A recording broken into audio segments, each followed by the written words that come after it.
नमस्कार, मैं डॉक्टर सीमा झा।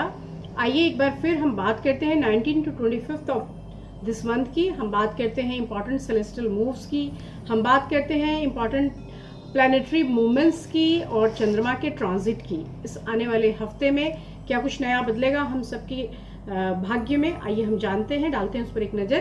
परंतु उसके पहले हमेशा की तरह आपसे एक रिक्वेस्ट कि अगर आप हमसे नए जुड़े हैं, पहली बार इस वीडियो को देख रहे हैं, kindly like and subscribe my channel. और अगर आप हमारे पुराने दर्शक हैं, काइंडली गिव सम फीडबैक्स, क्योंकि आपके फीडबैक्स के ही अकॉर्डिंगली मुझे यह डिसाइड करना आसान होता है कि मुझे और क्या चीज़ें इसमें डालनी है। चलिए मैं बात करती हूँ अपनी पहली राशि यानी एरीज की, और उस राशि के डिटेल्स के पहले मैं थोड़ा सा आपका समय लूँगी। मैं बताऊँगी आपको कि 17th of this month already Venus is transited in Leo. So सिंह राशि में शुक्र का आगमन हो चुका है और 20 जुलाई को हम देखेंगे कि मंगल का भी ट्रांजिट सिंह राशि में होगा। तो निश्चित रूप से ये दोनों ही प्लैनेट्स एक ही राशि में जाकर बैठेंगे तो इनका एक योग बनेगा, और इस योग का एक महत्वपूर्ण योगदान हम सबके ही जीवन में आएगा। साथ ही हम ऑलरेडी देख रहे हैं कि अभी आने वाले हफ्ते के एंड ऑफ द डे की अगर मैं बात करूं तो 25 ऑफ दिस मंथ मरकरी भी ट्रांजिट लेंगे, बट अभी उसमें समय है तो उसकी बात मैं अपने अगले वीडियो में करूंगी। चलिए मैं शुरू करती हूँ मून के ट्रांजिट्स के अकॉर्डिंगली अपने इस सफ़र की। और मून का ट्रांजिट इस बार सैजी टू एक्वेरियस में हो रहा है। तो हम बात करेंगे अपनी सबसे पहली राशि यानी मेष राशि की। मेष राशि के लिए of course Jupiter and moon, this combination will help you in first 2-3 days. बहुत इंजॉयमेंट, बहुत सारा कुछ आपके लिए यह हफ्ता शुरुआत से ही लेकर आ रहा है। आप अपना वेलबींग, आप अपनी खुशी, आप सोशल गैदरिंग, इन सारी चीज़ों में बहुत ज़्यादा व्यस्त होते हुए मुझे दिखाई दे रहे हैं। Although middle of the week needs some concentration on your work field, so it is very necessary to you people कि आप अपने काम पर ध्यान दें, नहीं तो आप मस्ती में लगे रहेंगे और यह हफ्ता आपके किसी न किसी बड़े प्रोजेक्ट को थोड़ा सा पीछे धकेल सकता है। हम लास्ट कपल ऑफ डेज की बात करें, there are huge gains in your way, so you feel very excited, you will feel very lucky, क्योंकि आपके पास बहुत बड़ा फाइनेंशियल गेन आने वाला है। और यह हफ्ता निश्चित रूप से ऑल्दो कि मनी स्पेंड के लिए भी यह आप याद रखेंगे, लेकिन गेन ऑफ द वेल्थ काफ़ी बड़ा होगा इस हफ्ते। आपके बच्चों के लिए भी यह हफ्ता काफ़ी अच्छा है। आपके स्वास्थ्य और परिवार की चीज़ों के लिए भी इस हफ्ते को हम बेहतर मान सकते हैं। आपके लिए इस बार जो फेवरेबल कलर है that is golden yellow and the number is 4। हम बात करते हैं अपनी दूसरी राशि यानी टॉरस की। टॉरस के लिए चंद्रमा का जो मूवमेंट है of course that is not favourable in first 2 days, so you people should care about your own expertise. जो आपके अंदर है, जो चीज़ें हैं, उसको बहुत आसानी से आप दूसरों को ना दें। कोशिश करें कि अगर आप पार्टनरशिप बिजनेस में हैं, आप ऐसी जगह पे हैं जहां आप अपनी सेवाएं देते हैं, या आप ऐसी जगह पर हैं जहां पर आपको अपनी कीमत खुद लगानी है, तो निश्चित रूप से आपको थोड़ा सा कॉशियस होना पड़ेगा, क्योंकि यह हफ्ता डिमांड करता है कि आप अपने बारे में सामने वाले के अंदर कोई गलतफहमी ना आने दें। साथ ही आप किसी बहुत बड़े खर्चे से घिरते हुए मुझे दिखाई दे रहे हैं। So middle of the week there are very big expenses, और वह जो खर्च होगा निश्चित रूप से लग्जरीज पर होगा, आपके घर के किसी सामान के खरीद पर होगा। हो सकता है इनमें कि you are going to buy some new paintings और सम न्यू थिंग्स। इसकी वजह से होने वाला खर्च, ऑल्दो आपकी अर्निंग से ये काफ़ी छोटा खर्च है, लेकिन फिर भी साधारण शब्दों में मैं इसे बड़ा खर्च मानती हूँ। लास्ट कपल ऑफ डेज आपको थोड़ा सा मैं कह सकती हूँ कि पेट के स्वास्थ्य के लिए थोड़ा सा एक डिस्टर्बेंस आपको फील कराएगा। साथ ही हो सकता है कि आप अपने परिवार और बच्चों के साथ समय बिताएं, लेकिन एंजाइटी के साथ, आप पीस के साथ नहीं रहते हुए मुझे दिखाई दे रहे हैं। आपके लिए इस वीक जो फेवरेबल कलर होगा that is silver and the number is 6। हम बात करते हैं अपनी तीसरी राशि यानी जेमिनी की। मिथुन राशि वालों के लिए यह जो हफ्ता है, आई कैन से टाइम इज योर्स। बिल्कुल यह हफ्ता शुरुआत से ही बहुत अच्छा चंद्रमा का मूवमेंट आपके लिए, साथ ही जो प्लैनेटरी पोजीशंस हैं ये पोजीशंस पे आपको बहुत फेवर करते हुए, ना सिर्फ आपकी पैतृक संपत्ति में, ना सिर्फ वेल्थ गेन में, ना सिर्फ आपके अपने मूड्स में, बल्कि आपके अपने प्रोफेशन में भी एक नई राह खुलती हुई मुझे दिखाई दे रही है। आप कुछ नई चीज करने जा रहे हैं, ऑल्दो आपको बहुत सारे क्रिटिसाइज झेलना पड़ेगा। सो आई कैन से कि आपको सुनने की आदत डालनी होगी। इस हफ्ते आपको बहुत सारा क्रिटिक सुनने को मिलेगा, लेकिन साथ ही आपके लिए नए रास्ते खुलेंगे, आपके लिए नए दरवाजे खुलेंगे और आप उसको एंजॉय करते हुए मुझे दिखाई दे रहे हैं। फैमिली में भी आप एक बेहतर समय बिताते हुए, पार्टनर के साथ आपका एक बड़ा कंपैटिबल सा रिलेशनशिप, आप रोमांटिक नोट पर काफ़ी खुश और अच्छे नज़र आ रहे हैं। बच्चों के साथ भी आप इंजॉय करते हुए मुझे दिखाई दे रहे हैं। गेंस के मामले में यह वीक निश्चित रूप से आपके लिए एक नई संभावनाएं का द्वार खोलेगा और साथ ही कुछ नए प्रोजेक्ट्स के लिए नए आइडियाज भी आपके अंदर आएंगे। आपके लिए इस बार जो फेवरेबल कलर है that is pink and number is 4। हम बात करते हैं अपनी चौथी राशि यानी कैंसेरियंस की। कैंसेरियंस के लिए ऑल्दो उनके दो सबसे बड़े प्लैनेट्स जो हैं वो उनके अपने हाउस से निकलकर सिंह में जा चुके हैं, सिंह राशि में जा चुके हैं, तो फिर भी जुपिटर और मून का जो कॉम्बिनेशन उनकी कुंडली में बना हुआ है और साथ ही यह जो बदलाव आया है, यह बदलाव कई तरह से आपको इम्पैक्ट करेगा। इस हफ्ते पूर्ववर्ती स्थितियों में एक बदलाव आएगा, निश्चित रूप से वह बदलाव आप महसूस करेंगे क्योंकि कार्य की स्थितियां जो थोड़ी सी चल निकली थी फिर से कहीं थोड़ी थोड़ी डिरेल होती हुई दिखाई दे रही है। ऑल्दो गेन्स बने रहेंगे फिर भी खर्चों का भी स्थान बना रहेगा। आप किसी नई चीज की शुरुआत करते हुए दिखाई दे रहे हैं। आपको अपनी तबीयत पर खास तौर से ब्लड लॉस, हेडेक या फीवर के लिए आपको थोड़ा सा रुककर देखने की जरूरत होगी कि आप अपने स्वास्थ्य को ठीक बनाए रखें। साथ ही किसी नए प्रोजेक्ट में आप शुरुआत कर सकते हैं। निश्चित रूप से यह शुरुआत खर्चों भरा होगा परंतु संभावनाएं या उम्मीदों के साथ होगा। आपके साथ के लोगों के लिए यह हफ्ता बेहतर साबित होगा क्योंकि उनके जो भी डिस्प्यूट्स हैं वह इस हफ्ते ठीक होने वाले नजर आ रहे हैं। आपके लिए लास्ट कपल ऑफ डेज जो है वो थोड़ा सा आपको पॉजिटिवली टर्न आउट दे रहे हैं और वहां पर जाके ऑफ कोर्स आप जो एक मोनोटोनी से घिर गए थे उससे आप बाहर निकलते हुए मुझे दिखाई दे रहे हैं। इस हफ्ते आपके लिए जो फेवरेबल कलर है that is black and the number is 7। हम बात करते हैं अपनी अगली राशि यानी लियोज की। लियोज के लिए यह हफ्ता बिल्कुल उन्हीं का हफ्ता है क्योंकि ऑलरेडी शुक्र उनके हाउस में आ चुका है और मंगल आने ही वाला है। तो शुक्र और मंगल के इस संयोग से न सिर्फ आपके फेम में, आपके पहचान में, आपकी छवि में, आपकी कीर्ति में, बल्कि आपके पौरुष में, आपके अभिमान में, आपकी प्रॉपर्टीज में भी इजाफा होगा। यह हफ्ता आपको नए बदलाव देगा और बड़े लंबे समय से स्थगित या रुकी हुई चीजें एकदम से चल निकलेंगी। तो आप जहां भी एक स्टॉप्ड फीलिंग के साथ चल रहे थे वह फीलिंग से थोड़ा आप आगे बढ़ेंगे और निश्चित रूप से यह बढ़ोतरी आपको खुश करेगा। आप ऐसे भी एक बहुत लियंस के लिए हम कहते हैं कि ये बहुत एक्टिव लोग होते हैं और जिनको अपनी फिजिकल फिटनेस और मेंटल फिटनेस दोनों बहुत प्यारी होती है। तो ऐसे लोगों के लिए एक स्टेगनेंट टाइम जो होता है वो बहुत ज़्यादा पेनफुल समय माना जाता है।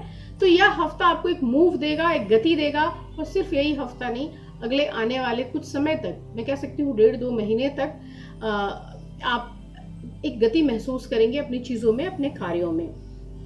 मैं कह सकती हूँ कि थोड़ा सा आपको भी चूंकि मंगल आपके प्रथम भाव में आ रहा है तो आपको भी थोड़ा सा अपने एंगर के लिए, अपनी एंजाइटी के लिए कोशिश करनी चाहिए कि वो मेंटेन रहे और उसमें आपको ज़्यादा परेशानी ना झेलनी पड़े। इस बार जो आपके लिए फेवरेबल कलर आ रहा है वो कलर है red and the number is 9। हम बात कर रहे हैं अपनी अगली राशि यानी वर्गोस की। वर्गोस के लिए जो मून का इम्पैक्ट है that is very good for them. Although मैं कह सकती हूँ कि सप्ताह की शुरुआत के बाद जैसे ही 1 या 2 दिन के बाद की स्थितियों को अगर हम ले तो वहां पर आप अपने कार्यों में खुद को प्रूव करते हुए नजर आ रहे हैं। आपके पास कोई बड़ा फाइनेंशियल गेन भी आता हुआ दिखाई दे रहा है और ऑफ कोर्स यह जो गेन होगा वो आपके पैटर्नल साइड से होगा। सो आपको रुककर प्लान करने की जरूरत होगी कि आप इन पैसों को कहाँ खर्च करेंगे या कहाँ इन्वेस्ट करेंगे। इन्वेस्टमेंट के लिए यह एक बेटर सप्ताह साबित होगा। ऑल्दो आपके लिए प्रॉफिटेबिलिटी के लेवल पे भी एक बार आपको रुक कर सोचने की ज़रूरत महसूस होगी, क्योंकि जो पीछे से प्लान आउट होता चला आया है उन चीज़ों में एक निश्चित बदलाव की ये शुरुआत होगी। बच्चों के साथ एक अच्छा वक्त बीतेगा, हालांकि स्पाउस के सामने आपको खुद को प्रूव करते रहना होगा। आपके लिए इस बार जो फेवरेबल कलर है दैट इज ब्लैक और नंबर इज 7। हम बात करते हैं अपनी अगली राशि यानी तुला राशि की। तुला राशि के लोगों की अगर मैं बात करूं तो beginning of the week is very good for them, although आपके लिए ये बड़ा मिला जुला सा वीक है। So you have to prove yourself on your work front and you have to prove good on your finances too. आपको कोशिश करनी है कि दोनों को हम बैलेंस कैसे करें। परिवार के मामले में, लव के मामले में you will make some compromises, although हम सभी करते हैं ऐसे कॉम्प्रोमाइजेस, क्योंकि जीवन बिना कॉम्प्रोमाइजेस के आगे नहीं चलता है। बच्चों के लिए एक बड़ा अच्छा सुखद सप्ताह ये साबित होगा। हालांकि मार्स की जो पोजीशनिंग है उसकी वजह से बहुत जल्दी ही आपके रुके हुए कार्यों में गति आती हुई दिखाई दे रही है, और इसकी वजह से एक लाइवलीनेस आप अपने अंदर महसूस करेंगे। इस हफ्ते इट में कि आप कोई नई गाड़ी खरीदें या घर खरीदने की प्लानिंग करें। आपके लिए जो फेवरेबल कलर है इस बार that is electric blue and the number is 3। हम बात करते हैं अपनी अगली राशि यानी स्कॉर्पियंस की। स्कॉर्पियंस के लिए वेरी गुड स्टार्ट, हम कह सकते हैं कि real good time for those people who are hard labourers. बहुत मेहनत करने वालों के लिए यह हफ्ता बहुत अच्छा साबित होगा, क्योंकि वो जो भी प्लान आउट कर रहे थे बड़े लंबे समय से, उस प्लान को एक पुश मिलता हुआ दिखाई दे रहा है। साथ ही यह जो प्लान है या जो प्रोजेक्ट है वो आपको न सिर्फ पुश दे रहा है बल्कि फायदे के सेंस में भी, गेन्स के सेंस में भी एक प्रॉफिटेबिलिटी एकदम से नजर आ रही है। Success come to those who are prepared to take risk. So you people who are indulged in any kind of I can say work, any kind of work or methods कि मुझे कैसे भी ये ग्रैब करना है, उनके लिए यह हफ्ता निश्चित रूप से एक फ्रूटफुलनेस के साथ आया है। यह उन लोगों के लिए काफी साधारण होगा जो लोग रुककर देखते हैं या इंतजार करते हैं कि अच्छा वक्त आए। मेहनत करने वालों का यह सप्ताह होगा। जहाँ तक रोमांटिक फ्रंट की बात है, आई थिंक आप अपने रिलेशनशिप में भी एक ग्रोथ महसूस करेंगे। आप एक रोमांटिक फ्रंट पे भी एक अच्छा हफ्ता इसे मान सकते हैं। इस बार आपके लिए जो फेवरेबल कलर है that is Rani and the number is 4। हम बात करते हैं अपनी अगली राशि यानी सैजिटेरियस की। सैजिटेरियस के लिए अ वेरी गार्डेड वीक। आप ओवरलैप फील करेंगे चीज़ों से, आप ऐसा महसूस करेंगे जैसे चीज़ों के लिए आप एक इमोशनल हाइड को लेकर चल रहे हैं। सो आप अपने वर्क फ्रंट पे जहाँ भी आप काम करते हैं वहाँ के सिचुएशंस के अकॉर्डिंगली आप अपने आप को बनाने की कोशिश करते हुए मुझे नज़र आ रहे हैं। ऑल्दो आपका जो प्रोफेशनल मैटर है वो इन लॉन्ग रन आपके लिए बेनिफिशियल साबित होगा, लेकिन इन दिनों एक हार्डशिप से आप गुजर रहे हैं, और वो हार्डशिप कायदे से मेंटल हार्डशिप है। मैं इसे ऐसा नहीं कहूँगी कि आपके कार्य की परिस्थितियाँ इतनी विषम है, लेकिन ये मेंटल हार्डशिप है जहाँ आपको लगता है कि you have to prove yourself every day. इसके साथ ही जहाँ तक मैं फ्यूचर के चीज़ों को अगर देखकर बात करूँ तो यह हफ्ता आपको अपने बच्चे के भविष्य के लिए सोचने पर मजबूर करते हुए दिखाई दे रही है, और इट में यू आर प्लानिंग कि हम उन्हें किसी बोर्डिंग या हॉस्टल में डाल दें या अच्छी जगह उनकी पढ़ाई करने में उसका सहयोग करें।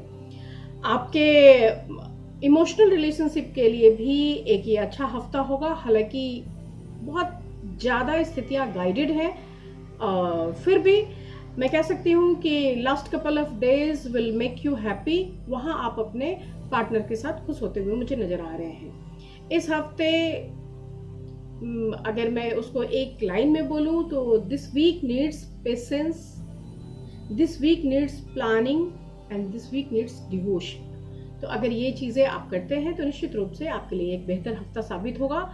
इस बार आपके लिए जो फेवरेबल कलर है that is black and the number is 11। हम बात करते हैं अपनी अगली राशि यानी कैप्रिकन्स की। कैप्रिकन्स के लिए यह जो हफ्ता है यह शुरुआत ही हो रहा है उनके लिए गेन्स के साथ। सो I can say some good property investment on your card. तो स्टार्ट का ही जो 1-2 दिन है उसी समय you might plan to buy a property, और अगर आपने कोई इन्वेस्टमेंट कर रखी है ऑलरेडी तो उसके बारे में फिर फर्दर की योजनाएं आप बनाते हुए मुझे नजर आ रहे हैं। साथ ही मिडिल ऑफ द वीक में आप अपने ओल्ड रिलेशनशिप के रिफ्रेशनेस के लिए कुछ करते हुए मुझे नजर आ रहे हैं। वहां पर जाकर आप कुछ नॉस्टैल्जिक मोमेंट्स जीते हुए दिखाई दे रहे हैं। एंड ऑफ द वीक जो है वो that will be very great, क्योंकि वहां पर आप अपने डिजायर्स को, आप अपने सपने के फुलफिलमेंट के लिए बिल्कुल कंप्लीटली एक डिफरेंट अप्रोच लेते हुए मुझे दिखाई दे रहे हैं। और ये बेहद, मैं बार बार कहती हूँ कि कैप्रिकन्स की एक बड़ी यूनिक आदत होती है कि they try to prove themselves with their hard labour, with their very unique style. So इस हफ्ते आपका वो यूनिक स्टाइल लोगों को देखने को मिलेगा। आप इस हफ्ते फिट महसूस करेंगे और चीज़ों के लिए एक मिक्स्ड तरीके से आपके एक्सप्रेशंस आएंगे। सो आई कैन से कभी खुशी कभी गम वाली सिचुएशन आप महसूस करेंगे। आपके लिए इस बार जो फेवरेबल कलर होगा that is sea green colour and the number is 7। हम बात करते हैं एक्वेरियस यानी अपनी 11वीं राशि कुंभ की। कुंभ राशि वालों के लिए यह जो हफ्ता है वो बेहद बेहद अच्छा हफ्ता साबित होगा, क्योंकि यह जो हफ्ता है ये उनके करिश्मा के लिए, ये उनकी पर्सनालिटी के चार्म के लिए उनको एक तरह से मैं कह सकती हूँ कि एक फायदा देता हुआ आपकी पर्सनालिटी, आपके काम करने का स्टाइल, आपका एक्सप्रेशन, आपकी चीजें निश्चित रूप से आपके बॉसेस को दिखेगी। आप जिनके अंडर भी काम करते हैं, जिनके साथ भी काम करते हैं, उनको दिखेगी और वो उससे काफी इम्प्रेस होंगे। सो अगर आप कोई फ्यूचर प्लानिंग कर रहे हैं और अगर किसी नए प्रोजेक्ट में आप जाने की बात सोच रहे हैं तो यह हफ्ता बिल्कुल वो माकूल समय है जहां आप ये ऐसी बातें सोच सकते हैं। इनफैक्ट मुझे लगता है यात्राओं के लिए भी अगर आप कोई प्लानिंग कर रहे हैं तो this is very good week for you people. आप कहीं भी जाने की अगर प्लानिंग कर रहे हैं, किसी नए प्लेस पे जाने की प्लानिंग कर रहे हैं, so this week is very good for you. तो आप वहां के लिए भी सोच सकते हैं। आपकी पर्सनालिटी में एक ग्रेस बढ़ेगा, साथ ही एक मैं कह सकती हूँ कि आपके वर्क करने के स्टाइल की वजह से आपके आसपास के जो लोग हैं या आपके अंडर काम करने वाले जो लोग हैं वो इम्प्रेस होंगे और आने वाले समय में यह एक बड़ा गेन आपको देगा। यह हफ्ता आपके हेल्थ के लिए एक पॉजिटिव नोट के साथ शुरू होता है। So you will feel healthy, although एक थोड़ी एंजाइटी, मेंटल एंजाइटी आपकी बनी रहेगी। शनि के लिए मंत्रों का किया गया उच्चारण निश्चित रूप से आपको फायदा देगा। जहाँ तक मैं लव लाइफ की बात करूँ तो वहाँ आपका एक स्टीडीनेस हमेशा ही रहता है। So try to speak out, try to communicate, otherwise you people feel lonely. आपके लिए इस वीक जो फेवरेबल कलर है that is green and the number is 1। हम बात करते हैं अपनी आखिरी राशि यानी पाइसेस की। मीन राशि वालों के लिए एक बेहद अच्छा सप्ताह, क्योंकि शुक्र और मंगल की अवस्थिति निश्चित रूप से ये जता रही है कि वह आने वाले समय में किसी बड़ी प्रॉपर्टी में इन्वेस्ट करेंगे, कोई बड़ी गाड़ी खरीदेंगे, कुछ बड़ी ज्वेलरीज खरीदेंगे। साथ ही आप अपने वर्क के पोजीशंस पे भी एक एलिवेशन फील करेंगे, एक प्रमोशन फील करेंगे। लोग आपके अपीयरेंस को सराहेंगे और जहां भी आप जाएंगे वहां निश्चित रूप से आपको एक रिकॉग्निशन मिलता हुआ दिखाई दे रहा है। So I can say this week is very good for you. हालांकि थोड़ा खर्च ज़्यादा आपको तंग करेगी। मनी मैटर्स में अनयूजुअल खर्च की वजह से आप कभी कभी एक झुंझलाहट भी महसूस कर सकते हैं। आप अपने आप को लोगों के साथ इन्वॉल्व होने की उतनी ही परमिशन दें जिससे आपका पर्सनल लाइफ डिस्टर्ब ना हो। आपके लिए इस बार जो फेवरेबल कलर है that is red and the number is 9। हम बात करते हैं टिप ऑफ द वीक की। टिप ऑफ द वीक में मैंने इस बार थोड़ा सा यूनिक या अलग सी चीज चुनी है। वो चीज यह है कि अगर आप जुलाई में पैदा होते हैं तो आप में क्या खास है। जी हाँ, आप सही सुन रहे हैं। टिप ऑफ द वीक में अगर आप जुलाई में पैदा हुए हैं तो आप में क्या खास है। बिल्कुल आप जानिए, हालांकि ये सन साइन के अकॉर्डिंगली बहुत सारी चीज़ें कही जाती है, पर मून साइन के अकॉर्डिंगली भी जो प्लानिटरी पोजीशंस हैं, जो प्लानिटरी कॉम्बिनेशंस हैं, वो बताते हैं कि इस मंथ में पैदा होने वाले लोग बिल्कुल खास होते हैं। अपनी संवेदनाओं के स्तर पे बहुत खास होते हैं क्योंकि वो बहुत इमोशनल होते हैं। Mostly they have sweet tooth और वो लोगों की भावनाओं का आदर करना जानते हैं। वो पैसे को बहुत तरजीह देने वाले लोग नहीं होते और अपनी उन्नति के लिए, अपनी अच्छाई के लिए किसी को भी पीछे धकेलना पसंद नहीं करते हैं। इस तरह से कई और भी गुण होते हैं इस महीने में पैदा होने वाले लोगों में। आमतौर पर, मैं ऐसा नहीं कहती कि ये 100% लोगों में होता है, पर आमतौर पर ऐसे लोग स्वाभिमानी होते हैं और काम करके जी लेना पसंद करते हैं बनिस्बत कि उन्हें मांगना पड़ जाए। ऐसे लोगों की साख उनके वर्क प्लेस पे, उनकी सोसाइटी में उनके जाने के बाद भी बनी रहती है और आमतौर पर देखा जाता है कि ऐसे लोग अपनी अर्निंग्स में ना सिर्फ पैसे कमाते हैं बल्कि आदर और परवाह भी अर्न करते हैं। मैं अगले वीक आपसे फिर मिलूंगी, तब तक के लिए शुभ विदा, नमस्कार।